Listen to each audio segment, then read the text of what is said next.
Don Quixote is a novel that is widely considered to be one of the greatest works of literature of all time.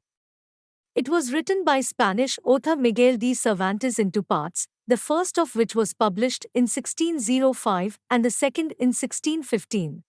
The story follows the adventures of a man named Alonso Quixano, who is a middle-aged gentleman living in La Mancha, Spain. He is an avid reader of books about chivalry and knights, and becomes so enamored with the ideals of knighthood that he decides to set out as a knight-errant himself. He dons an old suit of armor, renames himself Don Quixote, and sets out on a series of adventures with his loyal squire, Sancho Panza. Don Quixote's delusions of grandeur lead him into a series of comical and often dangerous escapades. He tilts at windmills, which he believes to be giants, and battles with knights, who are really just ordinary people. Despite the constant failures and humiliations that he suffers, Don Quixote remains convinced of his own nobility and courage.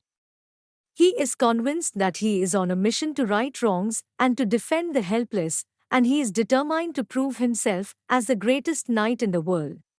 As the story progresses, Don Quixote's delusions start to unravel and he starts to realize the error of his ways. He is captured and beaten by a group of thieves, who strip him of his armor and leave him for dead.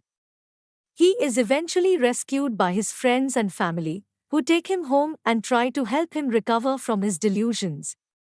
But despite their best efforts, Don Quixote is unable to shake his obsession with chivalry and knighthood, and he continues to dream of new adventures.